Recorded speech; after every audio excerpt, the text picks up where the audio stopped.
This episode brought to you by BRE Promotions. Whether you're just starting out or evolving your brand, BRE Promotions offers you expertly crafted disruptions that'll take you to the next level. BRE Promotions. We make your business shine. Visit us at brepromotions.com to schedule your free consultation.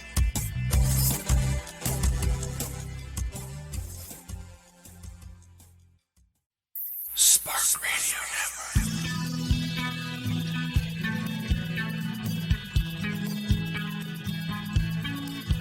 Hey everybody, this is Dave Scott from Spaced Out Radio, and you are listening to Bryan, Bowden and the crypto guru Ronald Murphy right here on Inside the Goblin Universe. Let's get this thing going.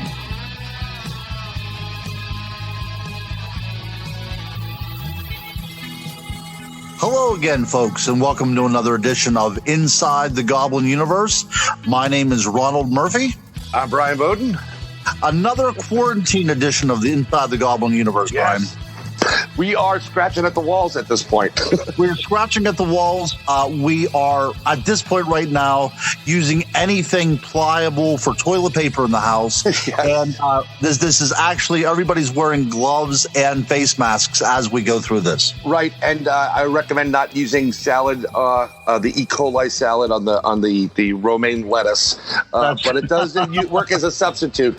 No, seriously, I mean it's been really crazy. I happen to be in. I like to call it the COVID apple, the pandemic apple, and it's just insane. I like to call it the hot zone. It sounds so much better. It's the hot zone. It is the hot zone. And yeah, so, I like. Yeah, but you know something that's really cool is it does give us a little bit. It gives us a lot more time and freedom to literally. Try to get some of these interviews in. We haven't done much through the year because we're working on books, we're working on stuff for television and for film, and so, be on our own projects. We joined an amazing talent firm, Corridor 13. You first, me following that, and but it's nice to have a real guest on. A genuine guest, my friend, a genuine guest, because usually it's just you and I talking about things randomly. But to actually have another human being here to interact with is really something. Now, to keep in mind, because of all the isolation and everything going on, we are now social distancing at about 780 miles away now, if that's okay with everybody. Yes. So I think that all our guests will be no less than about 800 miles away. Well, I think it's going to be great. We do have our fans worldwide in quarantine, so they're eating it up. We're picking up subscribers. You can find us always on Podbean. I just want to throw it out there. We're at InsideTheGoblinUniverse.podbean.com. Like, subscribe, share. It makes a perfect gift in this quarantine-filled world. It's a gift that keeps on giving. Yes, it is. And then we have Inside the Goblin Universe on YouTube, and we're on every social media platform that I can recall. Like it, share, subscribe. Yeah, we really need to get on TikTok. We'll do some TikTok. I don't know how we're going to figure that one out. Yeah, I think, that would get the kids to watch us then. Yeah, I think I have to employ my kids to get us on TikTok, but they want me to do these things. Yeah. Well, they asked me, how many people watch your show? And, say, we, get, 2,000-3,000 people as hitting. We usually have a listenership around 50,000 people. And I think that that's something to really brag about, Yes. But my children tell me that's crap considering TikTok numbers. Yeah, I know this is like the bottom of the barrel, but you know what? Yeah. I mean, maybe we'll pick up the kid vote at that point. Maybe we'll pick up the kid subscribers. I know actually a lot of my friends' children listen because they think it's cool that we have a YouTube channel. That's very cool. But you know what? Everybody on YouTube, or not on YouTube, on the TikTok, as the kids say, right, are like these hyper attractive young people that can do these very cool dance moves. And I have no part in that, but who would be very TikTok famous? I think our guest would be very TikTok famous. Our guest would be TikTok famous because not only does she have the looks, but she also has the moves.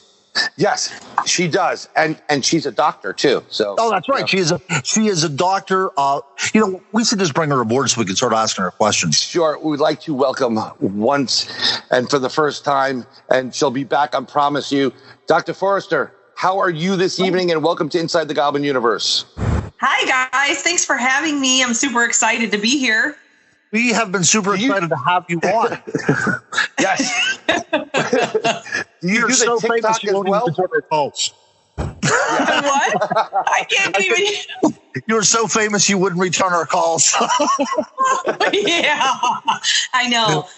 I'm sorry. That's okay. Well, do you do the TikTok? Have you been into that TikTok thing? Do you know at all?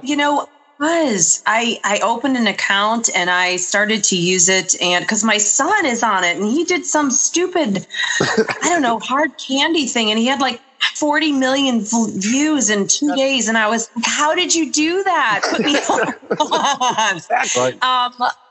But I am not cool. Like you said, like a lot of those people, they can move, and you really have to do some stupid stuff on TikTok to get some good views. Yes. I don't know if I'm worthy. I don't know. I've seen Ron has done a couple of TikToks. And I've seen them. They're very interesting and fun. But I think, it would be a good thing for you to do as a promotion. I think we're going to start doing that, Ron. We're going to start dancing and TikToking. Yeah, we can start dancing and TikToking. We hold our hands up into the air, and like magically words appear, like paranormal investigator, member of the routine. You see how that works? Yeah. I'm seeing it. I can see. Hopefully, we get Russ to do that too, but that's a different story. Maybe. So, doctor, let me ask you a question. A serious question, if I. What are you a doctor of? What do you have? What is your focus, my dear? Okay, so I went and I started off my doctorate in psychology, and it dawned on me that because I am a clairvoyant medium, that if I got my doctorate in psychology and I was treating people for mental health problems, that it would be quite unethical, because I wouldn't know in the end if I was diagnosing them based on what I saw or based on what I was taught.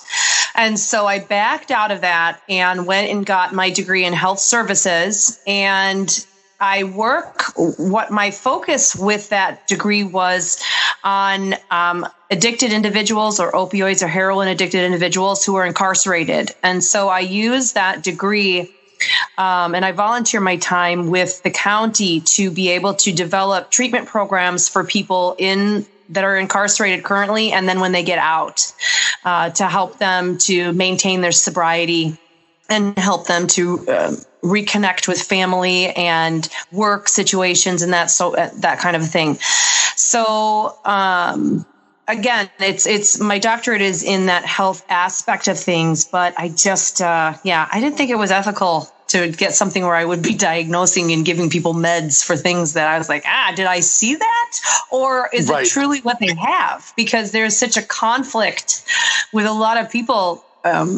When I'm reading for someone and I'm thinking, you're not nuts, you're not crazy, you're not this, it's this other aspect that is the problem. So, that's what I do. So, well, when you said that, one second, Rod. When you were saying that, it's actually a very interesting thing, because, and we're going to get into what you do on that other end, the clairvoyant side, but that could be a real plus to have someone that has that kind of insight. But I guess when you're getting into that, are you actually seeing the individual that is presented in front of you, or are you seeing something that was within their different life paths? If they, and so, they could have been in pain or something 3 generations ago, or 3 individuals ago, or whatever you want to call it. So, absolutely. But that does. I've read a couple of books where some of these people, like I can't put my finger on the person that was doing a lot of the regressions for abductions. Some of these past lives or experiences do play a role of what's projected today. So absolutely, yes, they do. It's great that you're helping people, though. That's really important. I actually have a question for you, if I may. So I work with a school district back here in Western Pennsylvania, and I work with families, and a lot of the families do have, opioid addictions. It's just a fact of life. It doesn't matter if you're in a city or in a small town. But what I find is that a lot of people are basically self-medicating. They're trying to escape what we would call some sort of trauma that happened in their lives. Now, do you find as a professional that this trauma can somehow be hereditary, passed on from not only generation to generation, but from a past life onto this particular life? Well, that's interesting because on an earthly level, there are studies and research that has shown that it is a genetically dispersed kind of issue as far as having an addictive personality. But I will tell you that through all the research that I personally did, that for this lifetime, a lot of the addiction starts based on experiences now. So it could have been an accident and then they're taken from a painkiller to the opioids, or they grew up seeing it and nobody else in the family did it. It's just, there's really an even keel from what I did as far as research is concerned to show that people on this lifetime level have both the addictive personality for, it could be just chewing gum, or it could be whatever they are inclined to become addicted to, or the environment they grew up in. As far as past life, the difference with that is, and I'll tell you, I've done this for 34 years. I have not actually come across someone whose past life has come through to explain this is why you are addicted this time.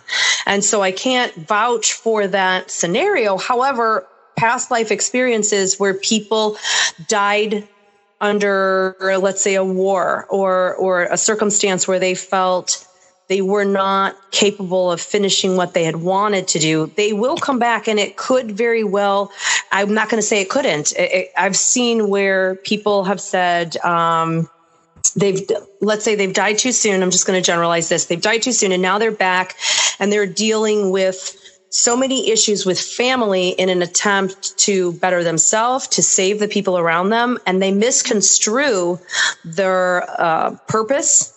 And it turns into, I don't want to call it a self-pity. I don't want to say that, but it becomes a place of darkness. And when we're in a place of darkness, that's where we're vulnerable for attack from other darker things that are out there looking for that.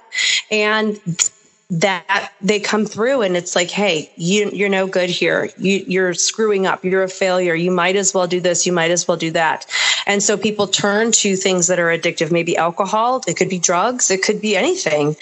Some people, hey, they're like, I want to buy this mug. Well, there's 50 more in the collection. Well, crap. Now I need the whole collection because I just, some people just have that addictive personality, regardless of what it is. But past lives can affect it. I just have not seen a life that was affected because of a previous addiction, let's say. Right. Now, you do work with prisoners, correct? Oh, correct. Have, okay. What, let's see. So you've gone to facilities or institutions where they're being housed. Yes. And what role does that institution and facility have on the outcome or the effect on the individual that is suffering at that point? Is there, we know that we've done ghost hunts. There've been tons of these things where they investigate. These places are like honeypots for darker forces and evil. Do you, when you go there because of your ability and you're trying to help somebody with their current problem, does some of these things peek in at the same time and you're like, okay, this guy's being inundated because he's fighting darker forces that want to have him succumb to it? Okay, there was a lot of questions there. Yeah, well, I apologize. So basically, it's when you go to a facility and you're helping somebody for an addiction or an issue, do you feel that the facility itself is not contributing to his well-being because you're sensing or getting darker forces at play? Got it. Okay. All right. So let me point this out. I will tell you this. When I go in and I do the research, they allow me to come in and record the conversations because I'm doing the research. I'm going to transcribe everything. And then I am going to go through what they said to compare it for research purposes.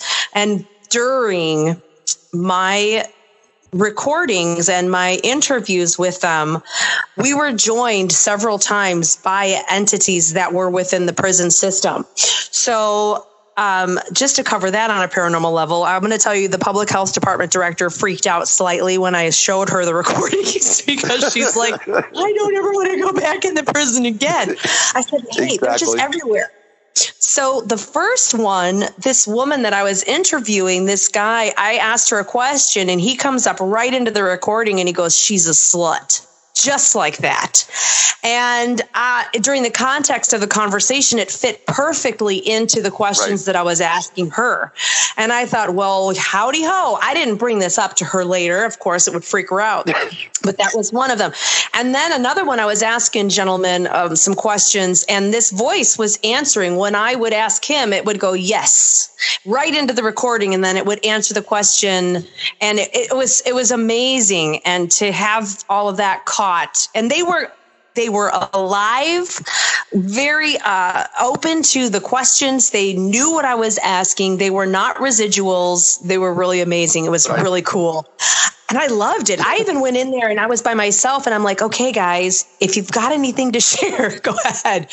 But to answer your other question, as far as the institution goes, with the jails, most of the facilities that you will find will have programs for people who are coming in who have been addicted.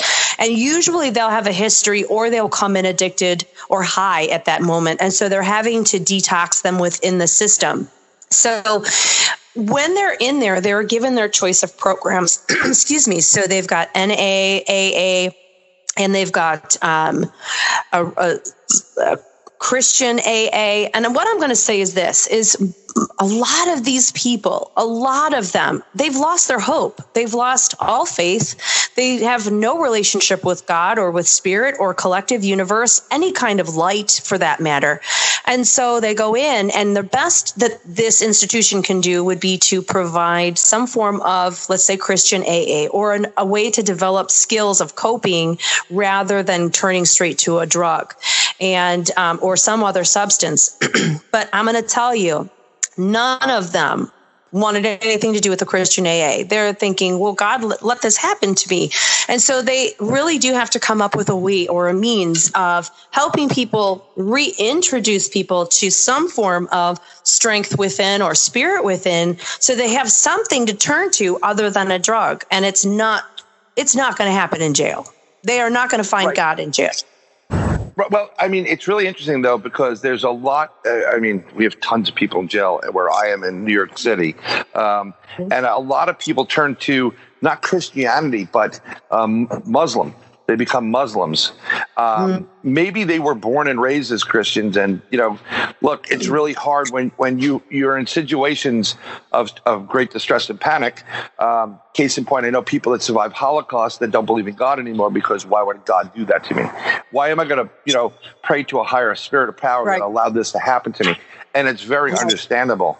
But yeah, it's very interesting that they I guess they have to find their own path to light, whatever it may be, which is interesting. It's hard. That's one of my biggest struggles is, I'm seeing these people. They're telling me their stories. They're helping me to understand. They're the ones who've gone to that university, not me. So when I go in to talk to them, they're the scholars. They're the ones that are helping me to understand this. And so I sit lower in my chair. I let them instruct me and tell me. And I'm sitting there listening to these people. And on so many accounts, I say to them, why are you here? Like, what are you doing in here? You are this amazing, smart person, I'm taken aback by it. You wouldn't even consider that these people have any form of addiction. They're just amazing souls. So I'm seeing, when I'm watching these people who have absolutely no faith within themselves, they don't care about themselves, they don't love themselves, they feel like the people around them don't love them. I'm seeing them in a completely different light, in the kind of light that God would see for someone's soul, seeing that there's this amazing perfection. And so for me, I'm thinking, I want to help all of them to see who they genuinely are on the inside. And so when I am doing that kind of research, it's, for me, I'm not sitting across from an inmate. They could have a lot of priors and they could have bad stuff happening. I'm not seeing them that way. I'm not even threatened. I know that may be a little naive. However, when I'm talking to them and they're sharing their stories and I'm seeing this psychic end of them that is beyond the earthly woes that they're dealing with, there are some amazing people who I'm just like, you need to get out of here and you need to go preach to your community, or you need to go help your community to understand. It's just really crazy, to be judged beyond that. And so that's where my passion really unexpectedly fell. Right. And I noticed one of the things you use is, I believe your website's God Tool, if I'm correct. GodTool.com. And one of the things that I found interesting is that you say you're a conduit. And a lot of people that have these abilities, I believe it from spirit. And they use, I'm not going to speak for you, but the people that I'm talking about that use spirit, they don't necessarily invoke their own belief. Well, it's their belief, but it's a universal spirit. Everybody can kind of accept that as whatever it may be. Do you feel, because of your gifts and abilities given you, so you're helping these people, you're seeing like you could have a really great, amazing path. You're a great, amazing human being. Is that the doctor portion, the university study portion talking, or is it the spirit portion? Like your help, your conduit, or both? I think it's both, because not only am I seeing the side that I understand through research and through the studies that have been done through the health side of it, there's that part. But I think there's a limit to that. So if I was just simply a person who was scholarly and I'd read 1,000 different research studies on addiction and heroin and opioids, incarceration, I would still not be able to see beyond that. I would only see this person as an addicted individual. It's the part of me that is able to read people, that has that compassion and understanding towards these people. It's different. And so I would think that understanding them on a scholarly level helps everyone, whereas seeing who they truly are on the inside helps them as an individual. So go ahead. No, go ahead. Finish your point, Ron. I was going to say that was it. Go ahead. What I was going to say is that it's very interesting perspective you have, because you're seeing it on multiple levels. You're seeing it on the clinical side, the university, research side, but also the spiritual side. That this person has ability. And I think what the gift here is, not only you're helping them with their issue currently, but maybe you are that light that they need, that beacon that says, listen, I know your life has been crap. And you grew up. I mean, what you've told me, but you can change. You can be better. And I think it's a wonderful perspective if you really want to look at it. Don't get me wrong. Yeah. It's really hard for these guys, men and women, to come out. They've made mistakes, and you didn't walk in their shoes. And that's the great thing. Walk in someone's shoes first. But you know what? They still, after they do their time and whatever, and they are rehabilitated, a lot of these people come back because they're not accepted properly in the world. You're right. Yeah. I'm sorry, Ron. Go ahead. Yeah. Oh, no. I was just going to segue right into the aspect of science and spirituality, because actually, Doctor, you're coming from a very academic point of view. I'm really agreeing with everything that you have to say here. The one thing that I want to point out, though, is why in the 21st century has spirituality and science become so incompatible? What's going on with the world? Why are we looking at one or the other? It seems that religion and God is now something in superstition, and if you are going to be seen as a learned person, an intelligent person, then you have to throw away all aspects of such a dimmer age, a more archaic age. Why do you think that is occurring in the 21st century? It's really sad that that's actually happening, because I'm going to tell you, I am one of those people that when people find out what I do, or that I'm a spiritualist, that I am a medium, seriously, it's like you'd think that there would be crosses burning in my yard. And I'm not afraid of it, but you're right. There is this major separation, and it's surprising. I can tell you this. I am only one person, and I'm really not that big of a deal anywhere. So the thing is that it's hard for me to explain this, because a lot of times people are like, oh, that's crazy. But I can give you a scientific and a spiritual explanation for almost everything that I can see. And so there is this fine hairline of why did this happen? And for whatever reason, everyone wants to separate themselves. I think part of the problem that we are seeing is that religion is vilified right now because of the technologies that are coming out, and because of everything that is occurring. We are now hearing stories of situations that we never would have heard before if not for the technology. And people think, well, I don't want anything to do with religion. And you know what? You don't have to have anything to do with religion. You don't have to go to church every day. I don't. You don't have to throw a Bible down somebody's throat. You have to have a connection with spirit. And that's it. You have to have a private connection with God and with spirit in your own way. I don't care if you call him Joe. Just to have a connection with him. I high five him on days. I will go crawl up and lay in his lap on certain days. I'll tell him, man, I was so bad today. I flipped someone off, or I freaked out and I screamed, or I swore. And he knows. He's like, Rebecca, I know you are a sinner. You are one of my top sinners, Rebecca. But you know what? If I were perfect in any way, who would ever want to talk to me? Because they'd be like, Rebecca, what are you talking about? Who are you to tell me? And that's what I try to tell people. I don't give a rat's patootie if you are Mr. Scholar 4.0, summa cum laude, or whatever that is. I'm just getting screwed up. Summa cum laude. I don't care who you are educationally. If you have a relationship with spirit that helps to strengthen you to get through the next day and not take your own life, that's good enough for me. That's what I want for people, is just to have that knowledge that someone is there with them that they cannot see, that's going to stick with them when they are feeling alone. That's fine. You don't have to be a Bible knocker, and you don't have to be some lab rat. Just find a happy medium between the two. If you disagree with this aspect, don't go to church.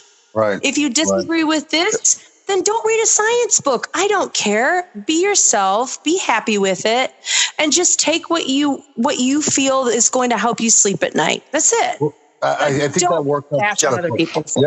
Works out beautifully. I love the way that your outlook on life is. And we have to understand, as a student of history, as somebody that has, been educated, in history. And I love history. Yeah. Well, the thing is, though, that we have not seen this division between science and religion. The idea whenever, calculus was created, that this was going to be something that was going to be taught in the churches because it showed the order of the universe and the divine intelligence behind it. You know what I mean? Mm-hmm.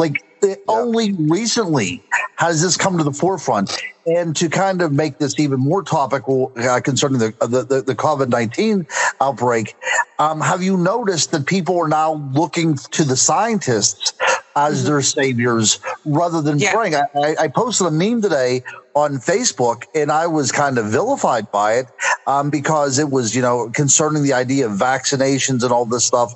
And, people who I thought were actually on my side were actually looking at the vaccinations as a saving grace, which they may indeed be, but you cannot take spirituality out of the equation either. If you're going to be looking to man as your salvation, then you're going to be looking at failure the entire way. We can put out vaccinations, we can find cures, but unless there is some sort of truth behind all this stuff, it will come the way that everything else that man himself has put himself into, and that would be an eventual collapse. No, absolutely. One of the things that I was going off of this is, and I've noticed, I was born into one religion. I'm very spiritual, so I accept a lot of other aspects of other religions because there's truth behind it. The problem I think we have in this world, why religion is so vilified, and justly, is because of the control factor. These churches, the main Vatican, and all these higher institution of religion, it's all about controlling. And what's been happening the last decade or two is people are coming forward about the misdeeds by these people that were supposed to be there to preach the word of God, doing god-awful things to people. Something that's great that happened out of this event is that the Pope has said, you don't need us to talk to God. You can talk directly, which is a big, big step by the church, because normally they were like, nope, you can confess to us and we'll get, we're the messenger. And that's a point. People are now seeing the truth out there. You're right. You don't need to go to a church to pray. You don't need to talk to a priest, but you can talk directly to God. And I'm with you, Rebecca, because I've cursed him out 1,000 times, and we have our own relationship as one of his messengers. And you know what? I've apologized because I've actually seen the light. But I'm sure he's up there like, someone's whispering in his ear, Brian's cursing at you again. I'm like, I know. I'll deal with him later. No, that's exactly it. You're exactly correct. But that's about having a personal relationship with a higher power. Yes. I mean, if you look at the Old Testament, the Old Testament prophets would rail against the Almighty. They believed he was there. They believed he was in control. Their whole point of argument was, why aren't you doing something now? The idea of doubt never came into their mind. The reason that they were so angry was the inaction at the time in which they lived, And I think that we really need to get back the idea of a personal relationship with the divine.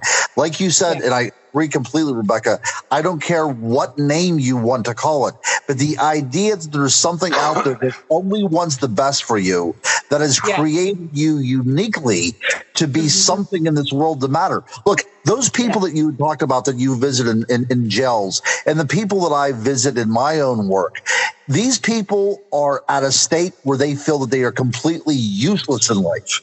And whenever they feel useless, they feel helpless, and there's really nothing to go on for.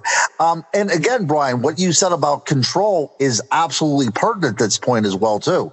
Because if a society can put people in a class where they feel subjective to a higher power, and that higher power is the secular power, you have the same thing that's going on in organized religions. It's just you're praying to a different God. These people are praying to judges and hoping that they get out, Right.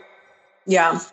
You made a really good point, too, because to answer your question also about why there is such a huge divide, I think part of it is because for whatever reason, the church wants to pick and choose and what you should adhere to or not. And when I say Christians, sometimes I will do it in quotes, Christians, because there are people who really do go out and attempt to work with other individuals for religious reasons, for spiritual reasons. But then there's people who go to church and then they convict everyone and they don't spout off anything to help the community in a religious way or in a spiritual way. And those people are who I put in quotes. They're Christians because they pray in front of everyone and they don't actually live the situation. Exactly. Yep. And I just want to say this. One of my biggest things, like I said, is my purpose and everything is to really help. I want to help people. I want to save people. That's what I want to do, is pass on what I know of God and spirit. And that's just what I call him. And I can tell you that I have read for Muslims. I have read for Hindus. I have read for Buddhists. And it is all the same voice. There is no difference in voice. I don't care what language the person speaks, what religion they practice. It's a loving message.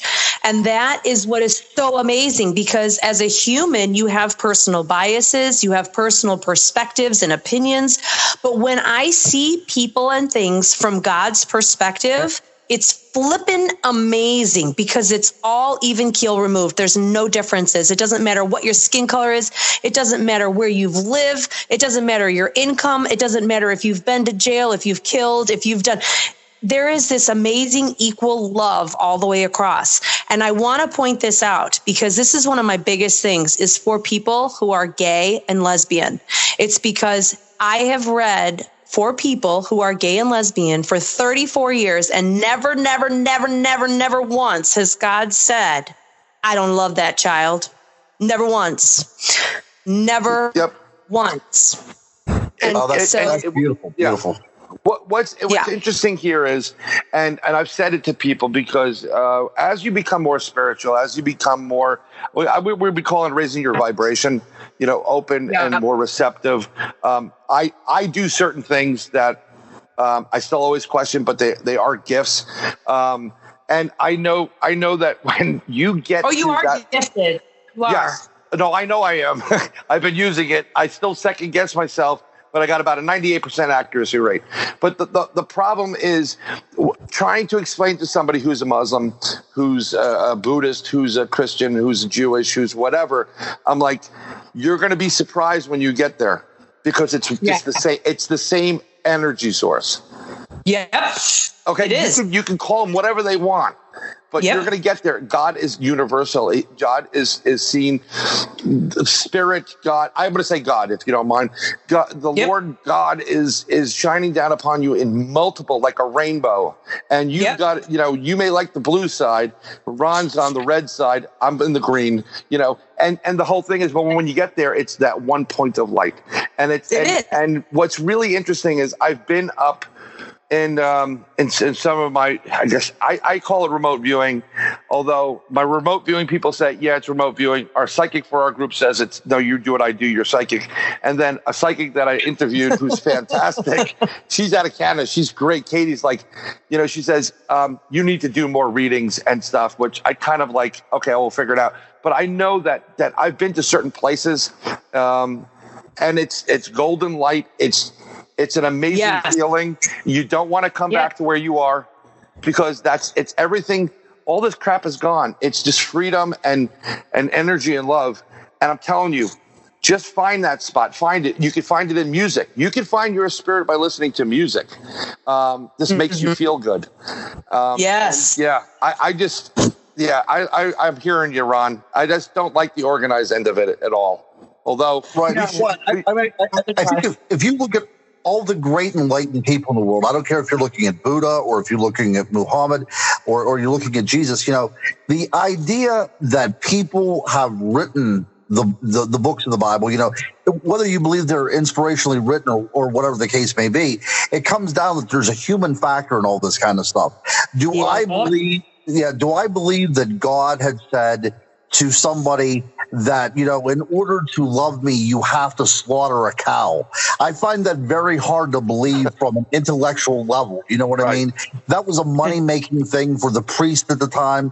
At the time of Jesus in Jerusalem, the main source of income was priestly sacrifices. That was the number one source. It was a money-making thing. Yeah. And so some of these great enlightened leaders come back to earth and they say, you know what? I'm going to try to teach you what God has really the intention behind it. And they usually kill these people. That's usually what happens, because people find it very difficult to understand whenever there's divine revelation that it's really up to like them to change. Like the idea of a scapegoat. Like we're always looking for a scapegoat. We want to be able to sacrifice something to get this off. But so that's the other point that I wanted to make. Look, whenever I talk, and I've talked to people that said that they've been to the other side as well too, but we also have to understand, for some reason, this world in which we live in is also very important to us as well. Mm-hmm. Yes, it is. Yes, go ahead. I was just going to say. Sure. Do you want me to talk? I can wait. Yeah. I apologize. Yes, go ahead. I didn't want to interrupt. No, I was simply just going to say, people will come to me with that, and they will say, how can you be a medium and be a part of, with God, with the Bible? And I will tell them that in the Bible, there are many different. And I got into an argument with a woman who waited for me in her car to come out with my grocery cart. And my response was simply, if you look in the Bible, it will tell you that it is much better to accept the spiritual gift of being able to see and prophecy than tongues, because only believers can understand the tongues. It reaches the non-believers and accept spiritual gifts. And it goes on and on and on about how in the Bible, you should accept these abilities to see and to prophecy, and how everybody was going to do it. Well, then one of the other things that you brought up, Ron, was simply about how God, and I wrote it down, and now I'm just like kind of stumbling over my words, but part of it is that people, when it comes to the church and when it comes to, they do not accept the fact that people are, I will tell you this. Let me correct that. My church that is across the street that I will go to when I feel like it, they know exactly what I do. They know, they've read my books. They know what I do. They're accepting of me, put it that way. However, when it comes to, spirit and to God, there's nothing that says that we shouldn't do this. And people will say to me, well, Rebecca, how can you justify this? It's not in the Bible that you should be able to prophesy or see things or have visions. And it's because that people do not understand that the books of John and Matthew and all of them were written hundreds of years after Jesus Christ. They were written, and I will say, you have to understand, this is man written according to the politics and agendas of the time. And that there were books, important books of Mary and Thomas that were removed that spoke of other different unearthly kind of origins as well. And all of it was removed. All of it was removed to fit an agenda. To fit the control agenda. See, if you tell people that they are empowered, then it takes the power away from the individual that wants to control you. And I mean, like, even though they've just found out like some of the Dead Sea Scrolls are fake, they're finding these books in there, and the Gospel of Mary is supposed to be incredible. And I'm going to preface this, what they will let out, because the church still has a major foothold in society. But then you go back into the Old Testament, the original, and it's there. I have a conversation with one of my friends who's, he's been praying a lot lately because of all this is going on, and I explained to him what I do, and he's a little bit put off by it, because according to what he's reading, you're not supposed to be doing that. And no, the Spirit says, don't pay heed to false prophets. Okay, I'm not a prophet. I have a gift. I've always known my Hebrew name was Eliyahu. It's God's messenger. That's what it stands for. Okay, and that's what I've always. For some reason, when they gave it to me and they announced it to me or whatever, I was like, it rang true immediately. Just like when things are going, that third eye, the sixth sense, your stomach, everything just rang true. I'm not here to convince you. I'm gonna tell him, and I used to tell him all the time, I'm like, there are priests that were there that are specifically to interpret what God is saying back down to the group. Okay, right. God used them as a conduit, and then there are other subs of that, and and then I think what happened is, as power was needed, it got out of whack, and we can't have these people talking to God. Just like the Catholic Church could not have anybody confessing to God, they have to confess to the priest who control the narrative. Blah blah blah. So I'm all about that, and I'm really surprised that your church has accepted what you do because of the they found out relationships. I mean, they found out what I do, and they don't convict me for it. The church members have been to galleries that I do. They're very open-minded. They appreciate that what I do is passing on those messages that I get from God and from spirit guides, from people who've passed over. They do not convict me. And actually, I had a church in Iowa that was the same way. I told them, this is what I do, and this is what I'm seeing, and helped a woman that was ill. And so I don't go out. Well, people ask me, what do you do, Rebecca? What do you do for a living? I'm like, I teach. I'm a professor for the universities. I do not tell people what I do on the mediumship end. I tell them what I do on the educational end, but it's a little bit of a white lie. I am a professor. I do teach, but I do not tell people what I do. Right, but it's a fine line, right? There's a lot of us that have to walk this. Besides the fact that Ron and I and numerous other people do investigate the paranormal, which is just like people just like think tinfoil hats. But in my profession, in my professional game, I have to be very careful. I'm not very forward with what I do. Because there is a lot of connotation to it, and I don't want to deal with all the, I don't want to get into a fight with people over stupid things because they're just not open and aware of what's really going on in the universe. Awakens, right? Exactly. And then I get my wife looking at me like, "Look, don't talk about UFOs, don't talk about aliens, don't talk." I'm like, I'm not going to talk about it, but if they start talking about it, I'm getting in. Okay, I'm getting in on the conversation. Right, diving in. So and what's really fun is when people come to me and my wife had a situation where one of her friends, the person took ill, and they were going through trying to figure it out. And I said, she has MS.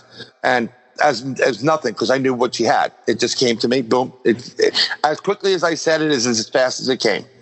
It wasn't like I made it up. And a couple weeks goes, how'd you know that? What the hell? What kind of guru magic trick do you pull? And I can't explain to her that I can do these things, Yeah. So I'm like, whatever. Right. Like, oh, look, the Simpsons are on. Changes the deflect.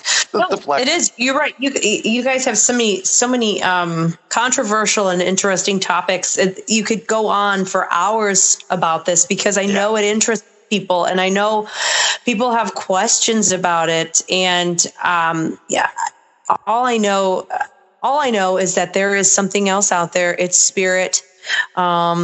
It is in all of us, and we are a collective energy, and what we put out every day is felt in a vibration. And you can believe that or not, because believe me, there are people out there that are so earthbound, they have absolutely no recollection, no idea that anyone else is even around them. So there is that too. But for those of us that are awakening and sensitive to the people around us, there is a level of compassion that causes us to transfer that energy, and be it scientific or spiritual, I don't care. We feel it. And that's what people need to understand is you're not crazy. You are feeling the vibration of the people around you, and just helping people to understand that is a major part of why I do what I do, just to help people to stay here, to not lose that control, to not buy into everything that they read and hear, and to really focus on themselves, how they feel, what's going on around them, to just save people. regardless.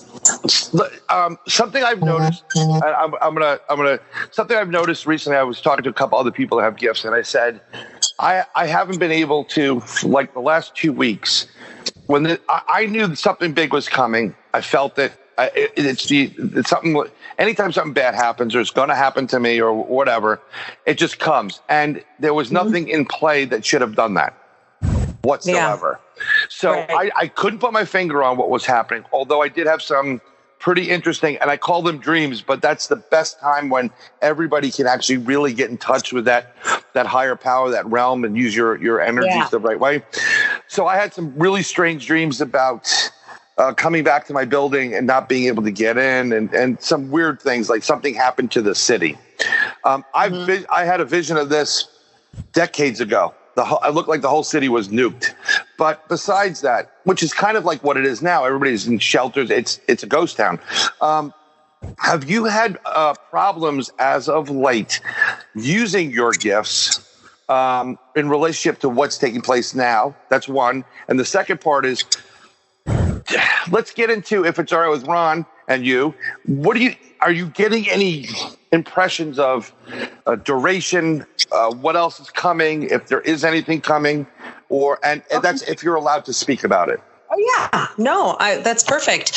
So to answer your first question, every private reading that I've done, everything personal that I do on the side that is not public, I have had to take an extra minute or two to break through, let's say, a crust that is a general crust of everything that everyone is going through as far as quarantining and essential workers and having to fight fear and food and everything that is likable to everyone. I break through that in order to get to the person themselves. And the first couple of weeks of this all happening, the first week of it, let's say, it was really horrible because I was breaking through massive anxiety and I was like having trouble breathing. And now it's curtailed. And now I know, okay, people are kind of humming along. I have about an inch or two of energy to get through that's general to find that person. So there's that. But on the other end, I can tell you this, before any of this really broke out, there was something that came from China and I saw the video and I went, oh no, China is depopulizing and it's going to hit us. And so I went and meditated, and my message that I received was, Rebecca, this will last with a 7, 2 weeks. So I thought, okay, just around Easter. They said that it is a Passover. Stay in your home. Do not mind the screams from the street. Okay, it was extreme, but what they were saying was, do not do anything you don't have to do outside of the home.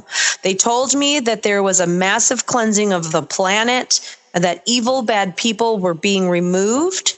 They told me that it was not as extreme as it was led to believe, but it had to be in order to keep people in their homes. They said that it was going to kill people. They said that it would decline just as quickly as it started. Then I did a reading for a woman about a week later, and her grandfather came through and told her the same thing. He said, this is not as big as it appears. It will be over with a 7. And she went, okay. And I went, wait. I had a thing with 2 weeks. This is 7, boom, boom, boom. So we were talking about that coming together. He also said that it was being blown out of proportion from a heavenly perspective. And I took comfort in that, hearing that from him, because I thought, okay, so we're dealing with a really dangerous flu. You can't breathe. And we have to stay in. We have to stay within our home and keep our hands washed. I was told to treat it like you were in a room with people with influenza A. Holy cow. That right there would be my worst nightmare. So that's how we have been treating it. And there's a whole bunch of conspiracy theories out there. I'm sure there is some merit to some of it. It's just how they're put together. I'm not sure if they're actually truthful. I was also told that with that Passover, I even put, because I was told that, and I am not Jewish. I do not ascribe to Judaism. I am a Christian. I'm a Christ like freak, okay, Jesus freak. Right. But I did put a red blanket across my front door to mark the door with blood because they said, mark your door. And I was like, okay, Jesus, I'm going to mark my door. And I like put that sucker up there. Let me tell. So I was born into Judaism, but I'm an ordained minister, and I subscribe. I have no problem with Jesus. If he comes back, I'm good, and a lot of others. Okay, so I take in all this stuff because it's. So do I. You have to take on all of it to actually get the spiritual side of it. So I want to follow up with something that is very important. So once it happened, I said I wasn't nervous. I wasn't upset. I wasn't scared. I mean, a little bit on edge because I have 2 kids and, you got to keep them. So I know there's a virus going on. Okay, great. I knew it was a class 2 virus that they're treating like a class 4, which didn't make sense. So I said, there's something else going on, but I can't get to what that is. I was trying, couldn't get to it. But one thing I told everybody from the beginning, I said, this July 4th, my birthday, mind you, America's birthday, is going to be fantastic. Oh, we're going to celebrate. But this is where the 7 comes in, I think, because I know July is the month. July is the month where it's all going to be like, wow, that was really messed up. Thank God we're back. And it's going to be a totally different type of feel out there. Which would fall in line with the 7 too. Right. It falls in lines with the 7 and it's very interesting. I like how God works because it's like I like the whole connection there between Passover where we're doing the plagues, which is basically what's taking place. Locusts were flying. There are rivers of blood right now. I mean, the rivers and lakes are turning red.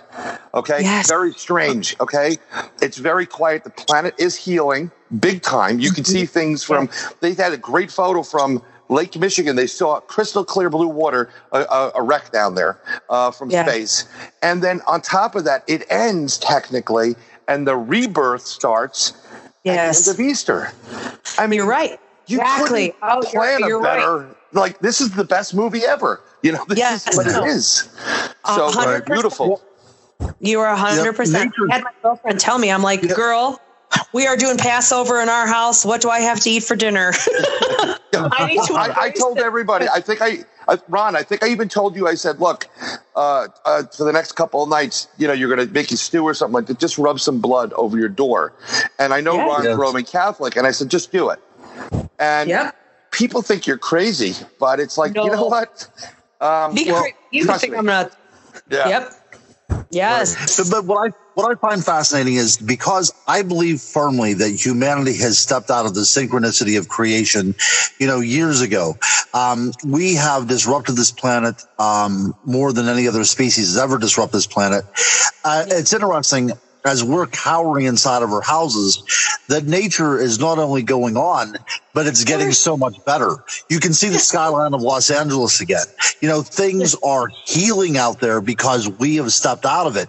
We are that variable, and we have to understand that in order for us to heal, we need to step back into that vibration again and get in tune rather than out of sync. Yes, exactly. It's so interesting that you say that.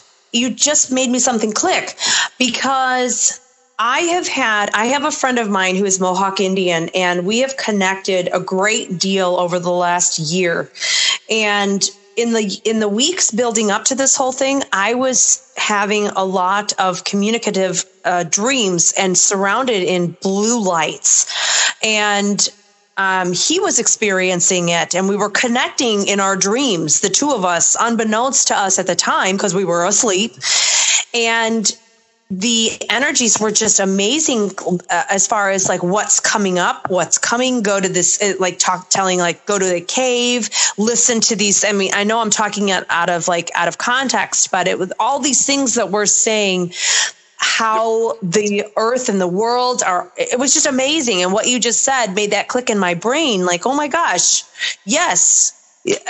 Spirit is really just like humans. Sit back and shut up for just 5 minutes or I'm turning this car around. Exactly. That's absolutely the case. Yeah, you know what? This is a true story. Bryan and I have been doing this now for a couple of years, and I will have to tell you that ever since you first started to talk, I've had goosebumps. I so want to have you back on this program again. Not only that, but I'm glad we're also not on video, because you actually had me tear up a couple of times. Your outlook in life, and I'm not talking about it from a paranormal point of view or anything like that. I'm talking just as your profession. Your outlook in life is something that is so startling and unique. I wish there was more people out there like you. But we would love to have you back on the show. I mean, we're not done yet, but I mean, as we start, trying to wind everything down, and we definitely want to get out your website and how people can get in contact with you and everything. But I just want to tell you, I mean, and I'm sure Bryan agrees with you as well, too, or with me as well, too. We would want to thank you, because you are an unbelievably special person, and thank you for gracing us with your presence tonight. Oh, thank you for having me. Are you kidding? I'm having so much fun. I'm going to be honest with you. I've been holed up with my family for 3 weeks now. I was kind of losing my mind, and to be able to have this kind of conversation, I feel a little more alive tonight. Well, I think that a lot of people listening to this want to get in touch with you. Amen. We want to let them. It's my crazy laugh, just so you know. But a lot of people listening to this are going to want to get in touch with you, my dear. So what is some of the best ways? Now, we do have to add, Bryan brought this up at the very beginning. We're all part of the Corridor 13 family. We're all in there together. So if anybody wants to get in touch with you or I or Bryan, or if you want us to have us as speakers, either together or separately, you can contact the fine folks over there at Corridor 13, correct?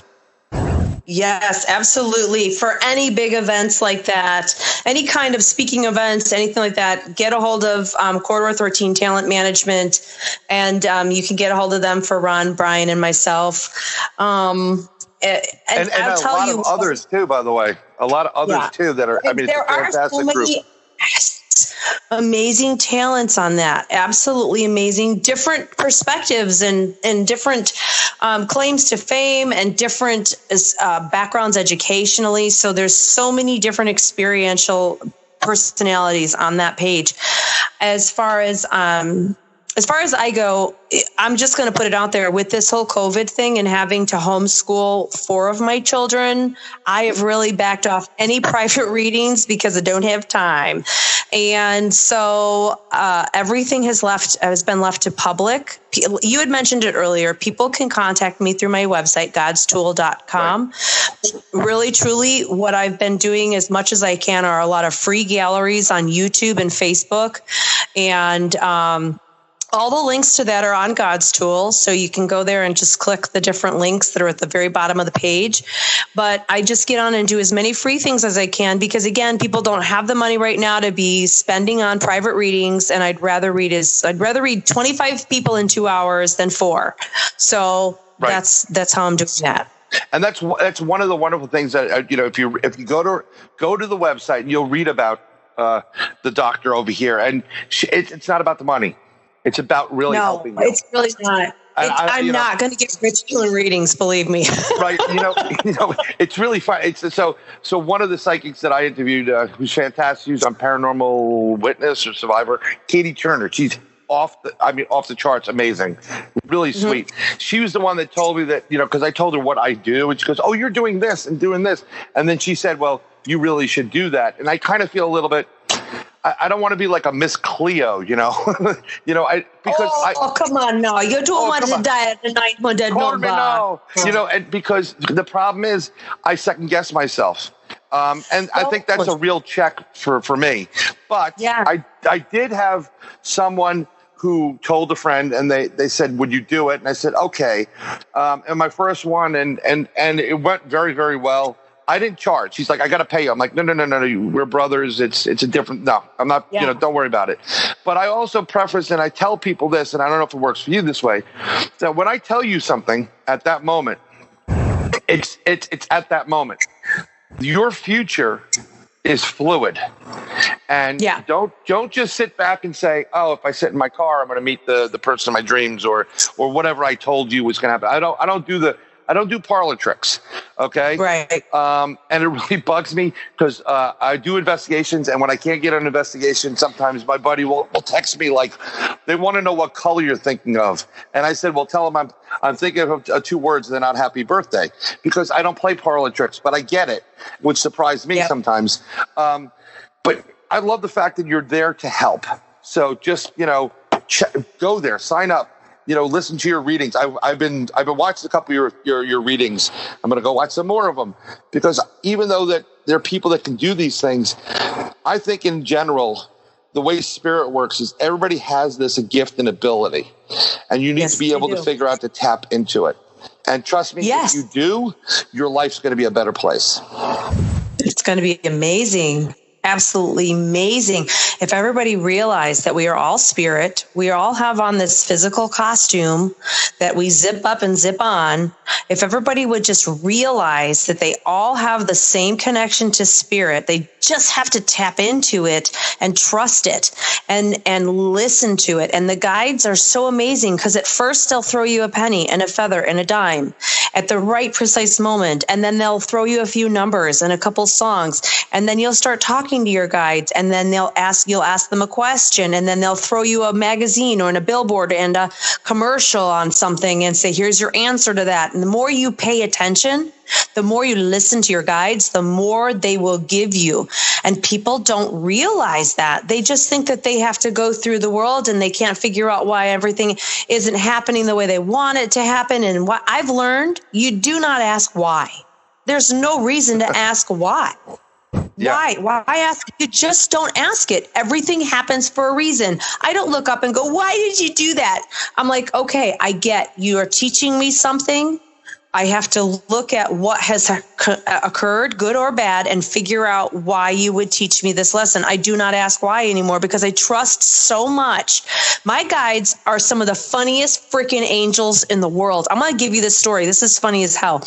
One morning I was losing my mind. Okay. I have 5 kids. I was losing my freaking mind. It wasn't even 8:00 in the morning yet. And I was like, you guys are not ready for school. You're all going to be late. I'm losing my mind. I'm too tired. It was a bad day. I said, no television. You guys are not paying any attention. You got to get your stuff done. No television this morning before school. I'll turn on the radio. So my psycho butt walks over, and I turn on the radio. And you know what my guides played on the radio that morning? The first song, I push play, I turn my radio on, and it says, y'all gonna make me lose my mind up in here, y'all gonna make me lose. I'm like, you guys are funny. You're making fun of me. You're making fun of me. I stood there like yelling at my guides, and then I was like, fine. I will stop being mean. I will stop being loud. And I just looked at them and rolled my eyes like, you guys are not funny. But that's the way our guides are. They are interactive. And if you listen to them, they scold me like that. They were like, Rebecca, calm the frick down, man. It's not even 8 a.m. and you're screaming at your kids. Seriously. Have some coffee, for Christ's sake. Yeah, right. No. I mean, I'm thoroughly convinced my guides drink. My guides are all drunk, because I've asked them like they're all. I always say it's like to any psychic I meet that I vet everybody that has these abilities. Like, yeah, can you? They're like, what question do you have? I'm like, why do my spirit guides drink? And and mostly it's probably I haven't learned the lesson. Like, well, if I had to watch you, I'd be drinking now too. Me too. Yeah, you know what? I've yet to that I'm aware of. I think I've actually met a guide at one point when I was having a bad day outside. It was very strange, and weird. But I've yet to talk to them, or get any kind of interactions. And I'm like, okay, just crack into the bottle. I'll go to bed now. But it's funny that you say that, because even angels have a sense of humor. They have a really good sense of humor. They're hilarious. Yeah, because they get it from their father, which is God. So, they're funny. They're helpful. They're amazing. And, when you've got a connection with them, there's nothing like that, because you are never alone. It's like having your best dog right next to you all the time. to listen to you cry into their ear, and they're listening. And it's amazing. I would not be here if not for my guides and for God. I wouldn't be here. There's too many times I thought I don't want to be here anymore. And yep. So there's a lot of people out there that just need to listen to their God. Yeah, a couple of times this year, I have actually said, I made a post. I put my post up and said, I want my wings back. You know, right. Yeah, I don't remember recalling putting this in the agreement of coming down here. So give me my damn wings back. That's funny that you say that. Yeah. Because, and it's funny when you said the dog thing. So my first child was a 68-pound bull terrier. And unfortunately, and I still yelled at God for a long time on this, like, why'd you take him from me so soon? He died of kidney failure. But he's not dead. He has come back. He is a guardian angel for this entire family. Yeah. We have physical proof of him being here. Physical proof. And it freaked my daughter out at one point. But it's really interesting how certain individuals have come into your life in your lifetime. And I think that the fact that we're talking and Ron's on and we're all connected to this there's a reason for it, and it's destiny. Believe it or not. I agree. Absolutely agree. Nothing happens coincidentally. Everything is a reason. Everything. Nothing is coincidence. Right. I mean, Ron, I would be remiss if I didn't ask the good doctor what the lottery numbers are for this Friday's Powerball and Mega Millions. Okay, let me clarify that, because everybody wants to know, if I'm so psychic, why can't I pick numbers? Now, when I was 15 years old, I used to go with my girlfriend with her family to the horse races, and I could sit all day and pick trifectas all day. Yep.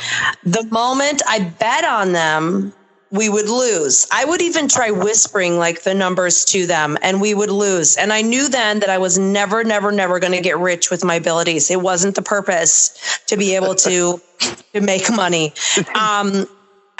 It's just never going to happen. The amount of energy I'd have to put into getting rich and doing this would kill me. So I'm just not going to do it.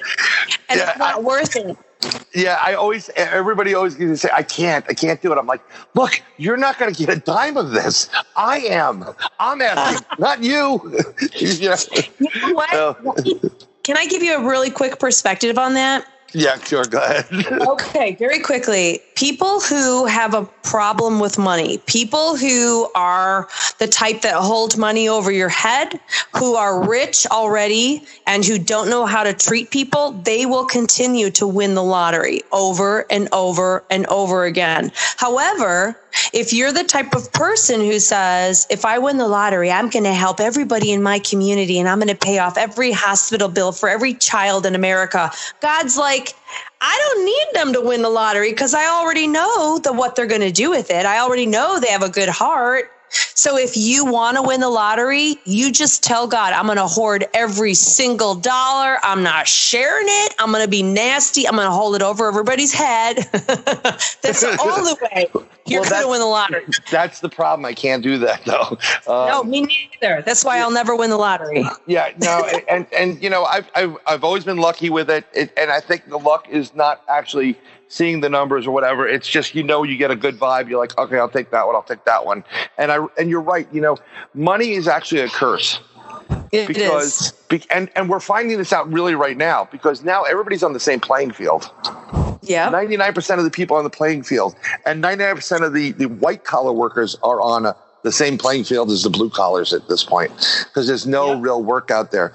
So maybe I always said this is a blessing. We have an opportunity here to set people free and start fresh. Yes, absolutely. It's a whole new playing field. Yes. And what I can tell you from all of the readings that I've done is this is a reset. This is an actual recognition of people, of businesses, of just individuals, of families, of everyone, of what is important and what is not important, what they can live with and live without, how they can manage, how they can redo and reset. It is an amazing it's just an amazing recognition, a realization of what is important in this world. And I think what we'll find is people sitting back going, you know what? I don't need this. I don't need that. I don't need to experience this. What does this for? I think it's such a massive simplification, and I feel like it's such a godsend. There are things that people are experiencing now within their families that they never saw before because they didn't have time or they were gone. And now they're being forced to see their child laugh at something stupid. They're being forced to watch their child do multiplication and addition and color the right letters into the right pictures. And people are seeing little simplicities. I don't know. I think that as crazy as people are losing their minds with the whole quarantine thing of having to be stuck in their homes, it's a major blessing. I've lost my mind. I'm going to admit it. I have lost my mind. I think Ron's lost his mind too. I have. Oh yeah. You know what's great about this, and I discovered this the other day because my wife said it. My kids are bored. We have a very large. It was a 1-bedroom apartment. It's now a 2-bedroom apartment. Not large enough for 3 women and 1 guy. I feel like custard. But the whole thing here is they've used their. We had to get my oldest, who's in junior high school, middle school, a phone a year ago. It's surgically attached to her at this point. Ron knows what this is like. You probably have the same thing, right? It's melted into her face. Horrible. Put the phone down, put the phone down, right? Because I grew up without the phone. I use my imagination. They've used it so much these days.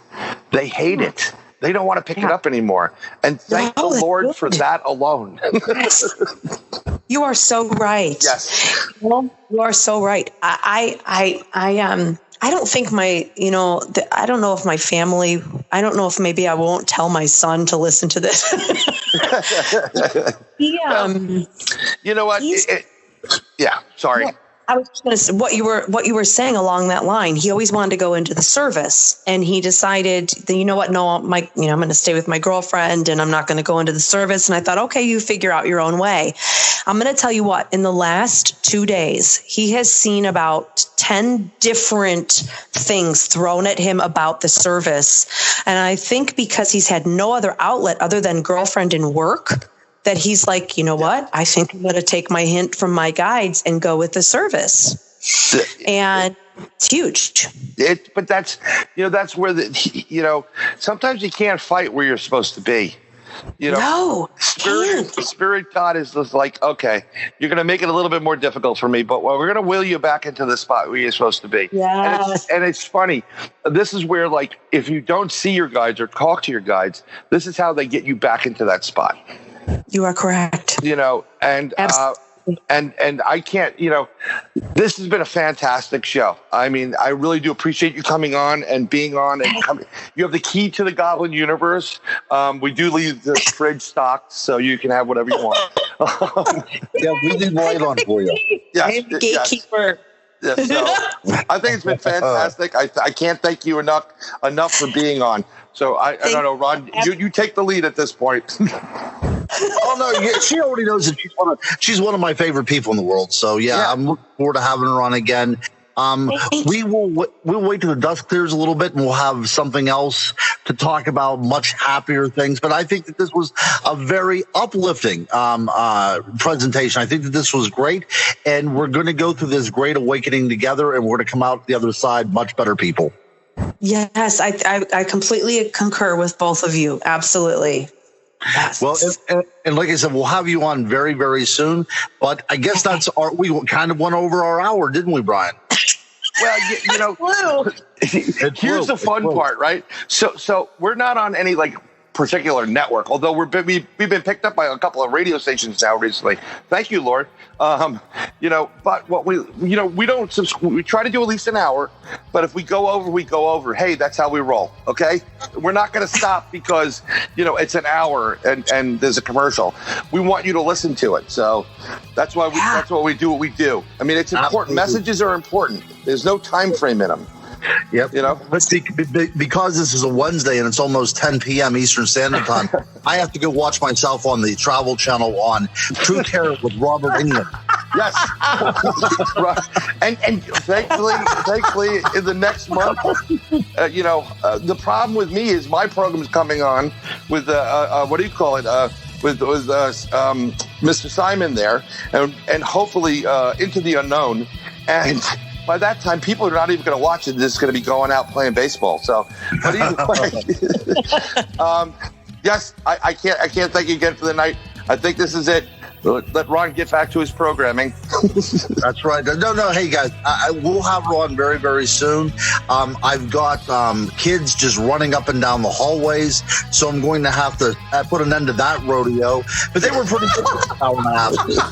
Yes. Ron has his own Brady Bunch. That's right. So I will sign off then to all of our little goblins out there that are listening. Thanks for going down the rabbit hole with us one more time on Inside the Goblin Universe. I'm signing off. I'm Ronald Murphy. I am Bryan Bowden. And we'll see you next time, folks. Bye-bye.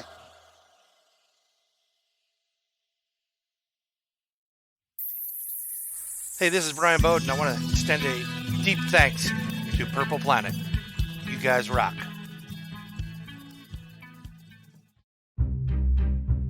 Hey everyone, I'm Kat Ward, host of Paranormal Heart, your monthly paranormal podcast. Join me the last Sunday of every month as I speak to people who share their paranormal experiences.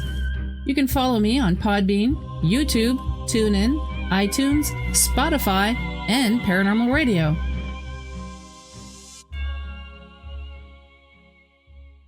If you're looking for a beautiful piece of stoneware pottery, check out Nodakian Studios at etsy.com/shop/Nodakian Studio. And also check her out on Facebook at facebook.com/Nodakian Studios, where you can see updates as well as giveaways when they come available. Go check it out.